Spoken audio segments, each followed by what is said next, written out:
Welcome back to another episode of a football chat show. I'm not quite sure what episode number this is. It's been a very, very long time since we recorded an episode. I am joined again by Jamie. Jamie, how are you doing? It feels like a very long time since we spoke like this.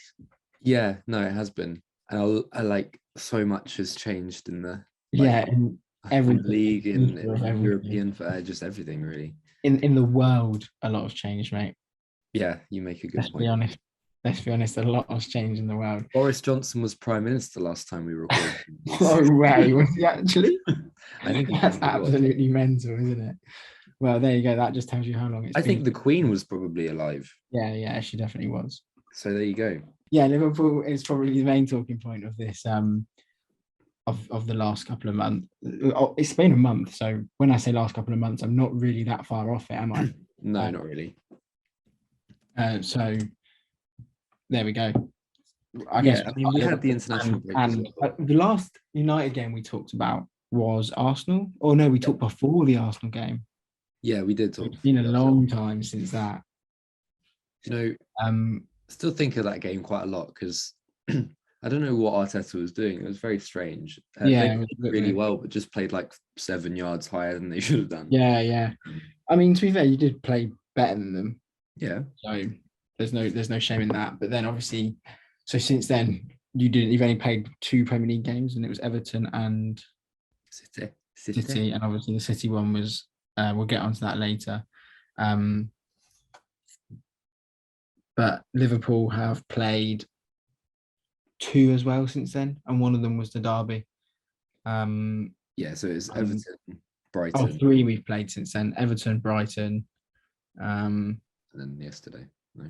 and yesterday. So yeah, it's not it's not been particularly fun viewing. It's what 2 points out of those. Yeah, two Um, 2 points from 9. Yeah. so not good at all. Not good at all. No, look. And this is where we're going to start, as I said already. I'm not really sure what to say. Well, I guess it's more for me to ask the questions of you because I don't watch. Yeah, that might be how it goes. And I do watch, when they're on. And for me, Gary Neville summed it up quite nicely in a sentence last night. I just wanted to see how you felt about it. And he said, I think along the lines of this Liverpool team have become accustomed to conceding goals. Yeah. Well, it's that I agree with that somewhat. My point is more like, when they run at us or anyone run at us, like yesterday, especially Arsenal, it just feels like we're going to concede. Yeah. You know what I mean? It's not like it's a normal feeling. It's like we can't defend this. Do you know what I mean? And it felt like that, especially in that first minute. Like we had the ball and we were passing it around. And I said to my dad, I went, what are we doing? Like we're passing it, we're making 5 yard passes and we're putting ourselves under pressure. We lumped it long. We failed to bring it under control. And Arsenal counter-attacked us and scored in the first 58 seconds of the game. Do you know what I mean? So there's clearly something deeper wrong. And they criticised Thiago for pressing. And I thought, well, if he didn't press, you'd have gone, he was lazy and they still would have scored the goal anyway. I think criticism on the first goal yesterday is very harsh on Trent, but he has deserved a lot of the criticism that comes his way, obviously, because he's not been good enough. But the criticism on the first goal yesterday was very harsh because he did everything right. Yeah, no, I agree. Intercept the ball. But I couldn't. I'm not a professional footballer, so I often defend Trent to my dad mostly because I just think he's brilliant. Just maybe not when Liverpool are under the cosh. Yeah, he's not even bad defensively. Like it's because if you get attacked 15 times a game, yeah, a high proportion of them, especially when you're knackered, are going to end up breaking through your line. Do you know what I mean? Especially if they're going to go down that line. I mean, we played Ajax and in the Champions League, and they scored down his side, and then for the rest of the game, they had absolutely no luck getting past him. But there was nothing made of it. Do you know what I mean? It was like, oh, the first goal was Trent's fault, and we luckily won the game, so it kind of meant that it wasn't under the spotlight, but he was very, very solid for the rest of that game. But that's obviously where one of our problems stems from completely, is Trent's like inability to defend. I've said that, but it's not an inability. No, As I I said, know what you mean.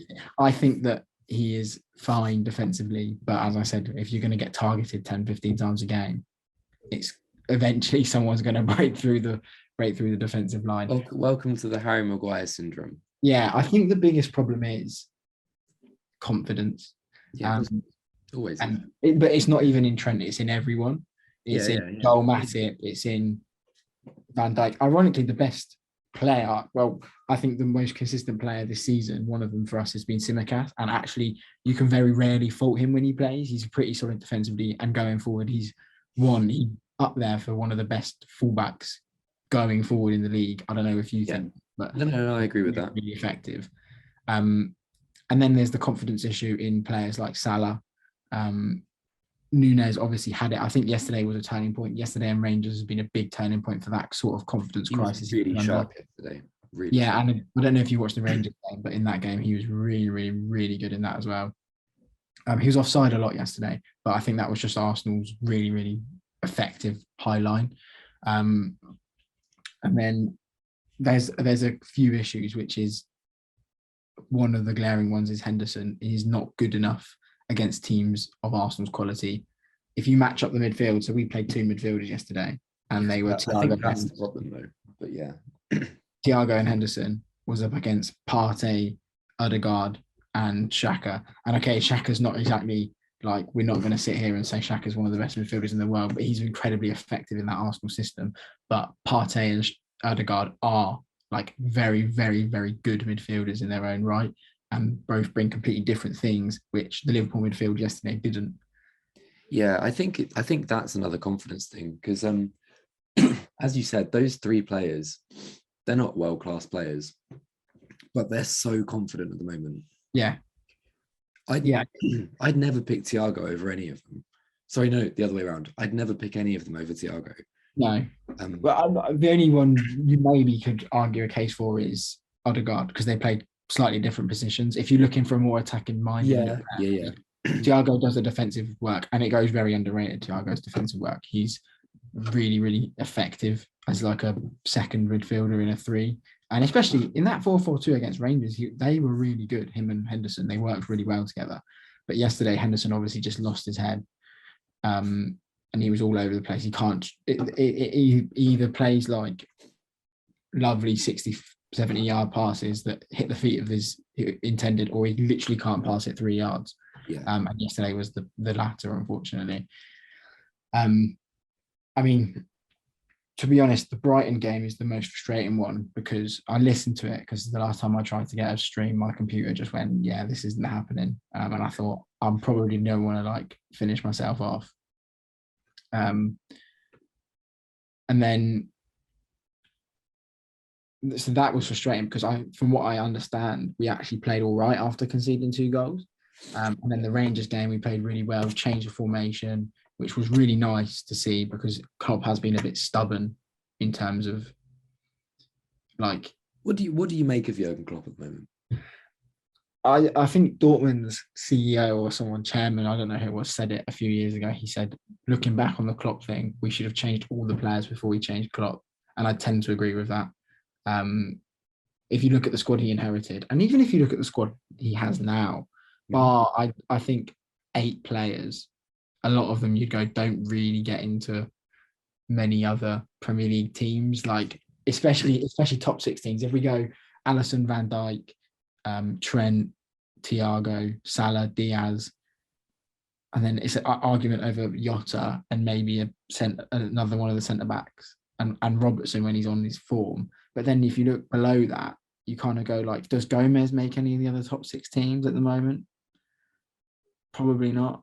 Does someone like Tsimikas, does he break into any of the top 6 teams? Probably not. Although I think Tsimikas is really good. Does he offer difference to like a Shaw, a Cancelo, a Tierney, and a Zinchenko when they're fit? Like, I think they're on. No, I get you. Hard, you know what I mean? But I just think that it's like a flip of a coin for them. Especially, well, Cancelo's at the top of it. And then like Carvalho, Elliott, they definitely don't get anywhere near City. Do they get anywhere near Arsenal at this point? Probably not. Is Elliott as good as like a Smith Rowe? I like Elliott, don't get me wrong, and I have sung his praises a few times. But he's lightweight because he's 19. Like, he's not last year was going to be his year to like Yeah. get used to the big boys, and it kind of got cut short. So now he's like a year behind in that development. So it's going to be really frustrating. Carvalho has definitely got potential, but again, does he at the moment make any of those top six sides? Probably not. So, but I think Klopp is the right man. I've gone off a bit there, but Klopp is definitely the right man. If FSG or whoever is in charge of hiring and firing managers sacked him, it would be the biggest mistake, because we would get nowhere near Champions League and probably not even Europa League football for at least the season, because the players would be all over the place. Well, look, I don't think he's going to get sacked. It's just a question. And it's a valid question. There's that 7-year thing, isn't there? Yeah. The thing is, you need to break that. Do you know what I mean? Yeah. He needs to, like, next weekend, if we beat City, like, I don't care how we win. Like, usually when you're playing City, like over the past few years, when we played them in the FA Cup final, it was like, yeah, 2 or 3 now. And like, literally, I would love to see, I don't know, Firmino fall over and it hit him in the teeth and go in. Like, any type of goal to win that game. Like, we've got no chance at all. Do you know what I mean? You never know. A point is a good point next week. If I said to my dad yesterday, if at this point, when we conceded the first goal, at this point, if we concede less than 3 against City, we've had a really good game. That's what I was saying. That's what I was saying before you. And honestly, mate, I can't. I honestly don't see it any. Bloody hell, you're down bad. It is, but and the thing is, so when we talked last, yeah, so we lost to you, which was really poor. The Crystal Palace game was poor. Fulham was poor. Bournemouth was good, and Newcastle we were quite good. And then in the Everton game, we were okay. We had a lot of the ball. We had a lot of chances. We just didn't create enough. So Everton were really solid. But then we had the Champions League, and I thought we were good in that. Napoli was atrocious, but there was always like that little flicker of like, okay, there's moments here, and yesterday there was 2 moments, and that was it. Yeah, I mean, we controlled the ball, and I think if they hadn't have scored at half time, we would have, on the stroke of half time, we would have probably won the game. And I know that's like a massive no. But I actually think we were in control. We didn't create a huge amount of chances, but neither did they. And that was the key point, is like, we're playing a really good team who are in form, and all you need to give them is that snapshot, and that we did. But if we hadn't, they'd have been a bit like, okay, we're up against this bogey team. Do you know what I mean? Yeah. So, but we're not. If we didn't have Arsenal City back to back and we had a game in between to kind of like shake it off, it'd be like, okay, that's fine. But we're playing the 2 best teams in the league back to back, and we've got no rest in the week. We've got to go to Ibrox, which is going to be a horrible game. So it's just like really bleak looking out, especially with Haaland in the form he is. If he picked up an injury in midweek, which he's not going to, because he's probably not going to play, let's be honest, I've got like 10% extra bit of hope. Right. But if he doesn't, I don't have any hope. Do you know what I mean? Yeah, no, I've been watching him quite closely in like the Champions League and the league, and he's very different to anything. He's a freak, mate. He's a freak. It's not. I guess this is our second point of the episode. Really, he's not like a traditional striker in sense of like he is a traditional striker. Let me think about what I want to say here. He is like a traditional number 9, but the way that Man City plays just allows him to not be. Yeah. You know what I mean? I said to my dad, I already think Erling Haaland is the best striker the Premier League has ever seen. I don't know how long Pep will be there, because there's obviously a lot of talk at the moment of his contract. It's up in a year or 2, isn't it? Yeah. If he decides to leave, a new manager will come in, and the new manager will not be able to replicate what Pep does. There's no doubt about that, let's be honest. But it will mean that Erling Haaland shows that he's not just like a tap-in merchant. Yeah, I don't feel he will be there for more than... Yeah, but even if so, if he goes to Spain and plays under Ancelotti or whoever is the next Real Madrid manager, they're not gonna get him in the position where Vinicius Junior or Rodrigo runs the byline and squares it, are they? They're going to have him running in behind.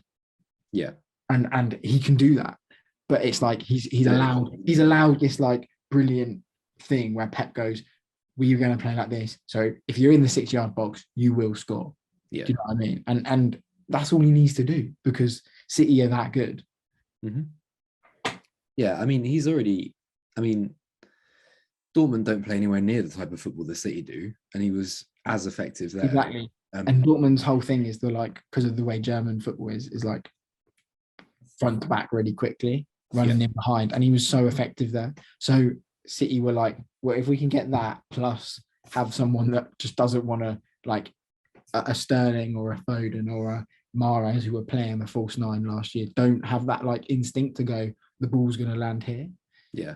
I mean, they scored a lot of goals, but because they're like wingers coming in from the back, that's their instinct. Whereas Haaland is just stood in this, like, probably his heat map is the 18-yard line, and he probably still doesn't. Does this interchangeable thing though, where he'll switch with Foden or whoever's playing on the right during the game, and he did it against United, and then put in a ball that's like De Bruyne quality. And exactly, and that confused me.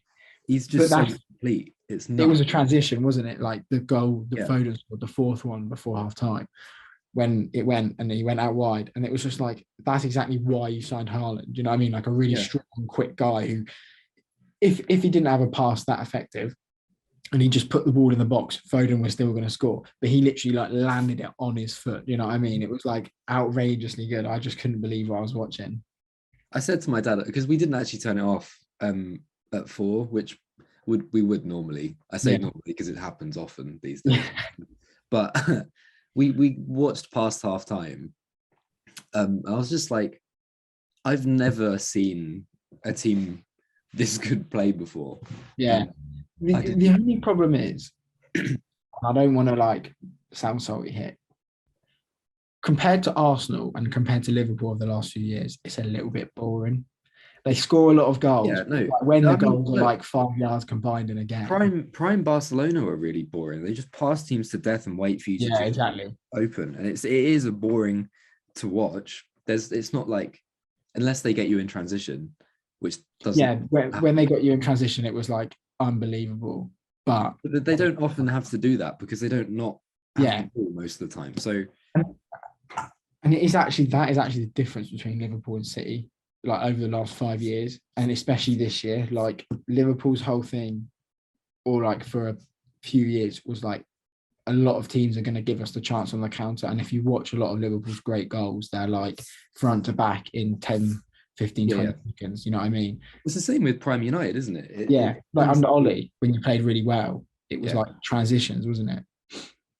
But the City can do the transition, but they can also have the ball for 45 minutes and pass you to death and score 3 goals. Liverpool really struggled with that. And if you look at games like last season, the games that pretty much cost us the league were Brighton at home. We drew 2-2 because Brighton were really good at shutting us off and we couldn't break them down. We lost to Leicester. Again, we couldn't pass them to death because they were really deep and they just dug in and didn't let us through. We didn't get those transitions that we needed. Where else did we drop points? I can't even think now. Spurs at home, like an Antonio Conte team that are sitting really deep and not letting us get past, you know what I mean? And if we just had that like City ability to ticky-tacker it round, we would have had more than one Premier League title, I think. Yeah, no, I get you. So that's the problem. But yeah, Haaland is he's just a freak. Like my whole thing was going to be, I'm going to win my FPL leagues without him. And then I've gone, well, I can't. I'm literally bottom of every league. So I have to have him because at least if he doesn't score, no one else is getting the points as well. Yeah, it's funny because there was a few tweets that were like, I don't think there should be captains in FPL. It takes away like the kind of skill element. And now there isn't captains in FPL because everybody just captains. It doesn't matter. Exactly what you do because everybody will have captain. Well, the thing is, there will be a point this season where he won't score for a few games. But the point is more like about it at the moment. So obviously we've talked about Liverpool really poor. We've talked about Haaland just unbelievable.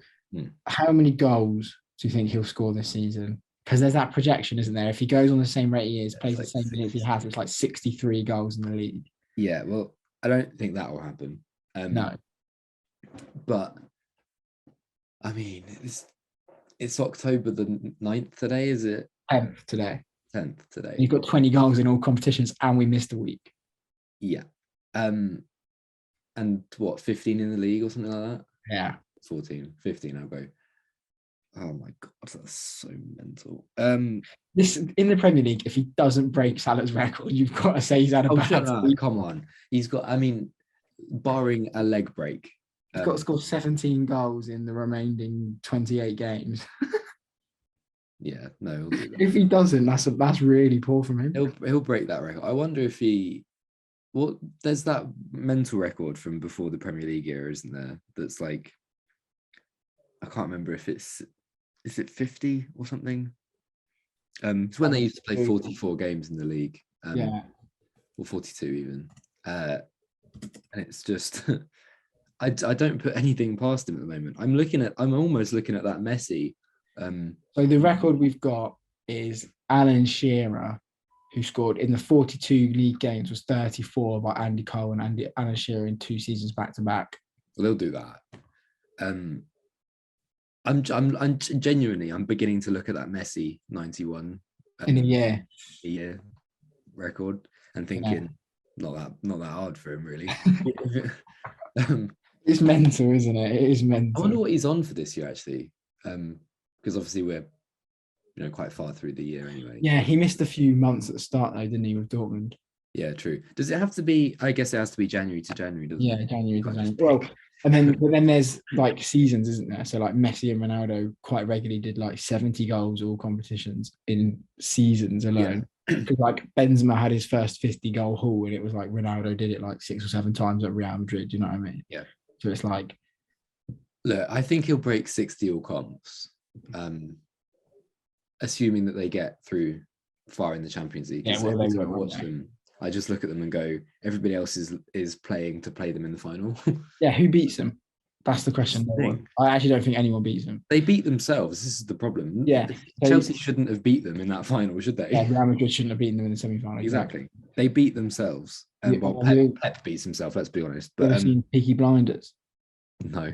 It's like the only thing that can kill Tommy Shelby is Tommy Shelby. It's literally that. Kill Man City is Man City. But no, I don't. They're just so far the best team in the world at the moment. Yeah, I can't see a team that actually beats them.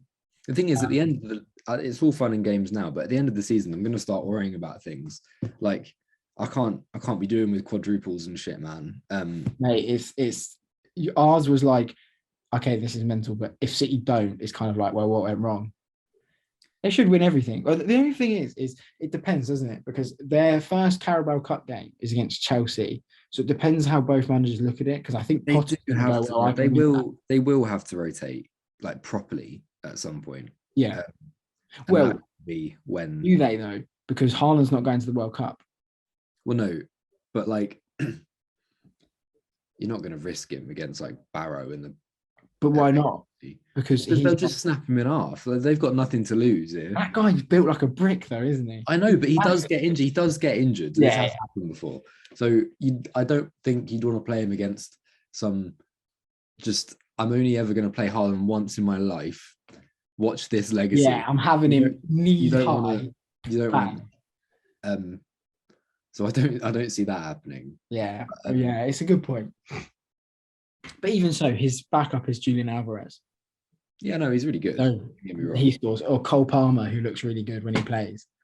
So it's just look, they have had points in this season where they haven't. I mean, look, they drew to Villa, which you shouldn't be doing. Yeah, Haaland scored. True. Drew to Newcastle, but that's the only 2 points they've dropped now. These are the only points they've dropped in the season. And Newcastle did show that you can really get at them in the transition. Yeah. Really can. Yeah, so the thing is, I think this takes us nicely to the weekend. We're playing City. Yeah. There is a potential that we put a Community Shield-esque performance in where we kind of go toe-to-toe with them. But the problem is if Haaland is in the box, Van Dijk and whoever partners in are going to be like, oh my God, we're conceding. Yeah. You know what I mean? So realistically, if we get a point, like a 0-0 or a 1-1, let's be honest, it's going to have to be a score draw because Haaland's going to score. So if we can get away Gonna with captain him or 1-1, not? I will. Yeah, I'm just going to leave because everyone else is going to, because they'll look at the Arsenal game and go, well, Liverpool are going to lose, so they'll leave him as captain. So if he doesn't score, no one else is getting the points, and I've still got Salah. So if Salah ends up turning up somehow, then I'll get the points from Salah. So that's just I'm playing a mental game now. I'm not playing who gets points. I'm playing how can I keep up to close with other people and do it when they slip. So I've gone like Maddison is like a player that not many people are taking, but if he picks up points, no one's going to have him. So yeah, well you do, but like Toby doesn't. So does Bethan as well. I told her to get him this week.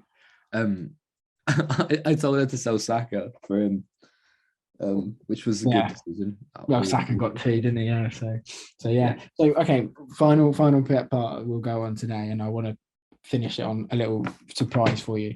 That sounds weird. Score prediction for Liverpool Manchester City. Is it Anfield? It is, isn't it? Yeah. Yeah, it's really difficult to know because as poor of form as Liverpool have been in, for them anyway, and as good as City are, you just never know. Yeah, I think unfortunately this is the one time I'm going into it going, yeah, this is. I think City win 3-2. Yeah. Because as you said, I think there's goals. I mean, City's defense is their weakest part, despite being really good. But yeah, Liverpool are in a bit of a knowing how to concede goals at the moment. So I think there will be goals, but I do think City. Well, I think Diaz is injured as well, so that's going to take a bit of a sting out. He left the game on crutches and with a knee brace on. So never ideal. And Trent's injured, but maybe Calvin Ramsey might get a run out and he might be a breath of fresh air. Who knows? I was going to go 3-1 City. Head says that. Heart says 2-2. So I've got 2 predictions there. And also, so we are going to do now weekly. I haven't told you this. Well, whenever we record an episode, a quiz at the end of it. It's going to alternate. I haven't got any questions, so I'm just going to go football trivia really quickly and find 5 questions. I've got one.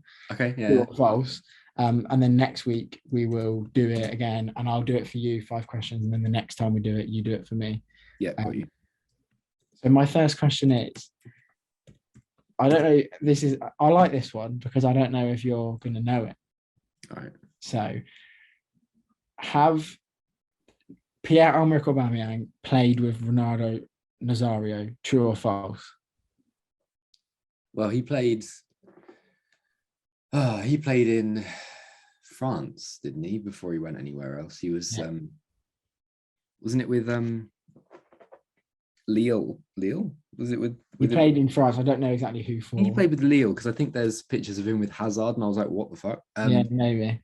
I think Lille to somewhere in Germany before Dortmund, I think, and then Arsenal and Barcelona and Chelsea. But the one that worries me is I don't know everything that Ronaldo did. Yeah. Late stages of his career. Yeah. So I'm going to go with true just to cover my bases. I am just double checking my statistics, but I believe you are correct. They played together at AC Milan. Where have I missed that? So Ronaldo was there until 2008, and Aubameyang was there from 2008 to 2011. Oh, so did he go from Milan to Dortmund? He went from Milan to Dortmund, yeah. So that's the one I was missing. He went Milan on loan to Dion, on loan to Lille, on loan to Monaco. He went to Saint Etienne, and then he went to Dortmund from Saint Etienne, Aubameyang.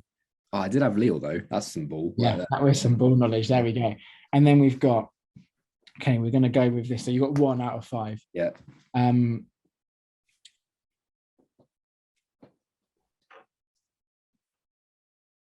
Which player has scored the fastest hat-trick in Premier League history? Sadio Mane. Yeah, there we go. Football player in the world. He's the best player in the world. There you go. 2 out of 2. Three countries have won the World Cup twice. Can you name them? Twice. There's a weird one in there. I think it's Uruguay. So I'm going to go Uruguay as one of them. Did you say three? Yeah. If you get two, oh no, you got to get all three. Spain. That's a risky one. I'm not. You've got to say three countries, and I'll tell you. Yeah, I know. I'm picking them as I go through. Kind of Uruguay, Spain, Argentina. Final answer. Argentina is correct. Uruguay is correct. Spain is incorrect. Fuck. Who's the other one? Oh, I just thought they'd won three. Fuck. Bollocks. 2026 World Cup, so that's 2 out of 3. 2026 World Cup is being hosted across 3 nations. Can you name them? No. No, because there was news. Was it news about the 2030 one that came out this week? Yeah, I'll give you that. The 2030 one's the bid is going to be Spain, Portugal, and Ukraine. Yeah, that's the one that was. No, I have literally. You're going to kick yourself for this as well. You know that. Oh, hang on then. Oh, 2026, you say? So the next one. World Cup. Oh, fuck. USA, Canada, Mexico, final answer. Nice. He's pulled that out of somewhere, hasn't he? Pulled that out of somewhere. Fair play. I can't believe that fucking Spain answer. The final question is. I'm just looking for a good one. Quite. Which of the following teams has not won the Euros? Okay. Denmark, no, Belgium, or Greece? Belgium. There we go. 4 out of 5 on the inaugural quiz. And I only missed Spain. Quiz, and my God. You did it an absolute blunder on Spain. Nightmare. I'm quite glad I got Argentina and Uruguay though. Yeah, the Uruguay one was good. I probably wouldn't have got that. Actually, I don't know because they got the first 2, didn't they? So did they? Yeah, they won the first 2 because everyone's saying that the 2030 one is the Centurion one, so they want it to be held in South America, which should be cool. But yeah, there we go. That's the end of the inaugural Football Chat Show quiz, which Jamie has got 4 out of 5 on. As I said, I'll do it again next week, and I think if you're free next week, we'll do another one because it'll be after the Liverpool City game. So, and I will. And I'm free on Monday. Are you free on Monday? Should be, mate. Because we can do that one in person. Cool. So there we go. Thank you very much for joining us, guys. I mean, a lot of it was just me trying to figure out how bad Liverpool actually are, realizing we are really bad. So that might not be for the best listening. And then it's just us kind of praising Haaland a little bit too much for Liverpool Manchester United fans. But what can you do? As I said, we will be here again next week, so I hope everybody is excited for that one, and it will probably be me crying again, but if not, it should be a great one. I won't have a voice if we'll won it. So yeah, there we go. Thank you very much for joining me, Jamie, and well done. No problem, mate. The pop quiz I threw at you at the end there, very well done. Yeah, not bad. 80%, that's a pass. Well done. If everyone could comment and subscribe and share it, all that sort of thing, that'd be brilliant. And we hope to see you soon. See you later, Jamie. Cheers. Bye. Bye.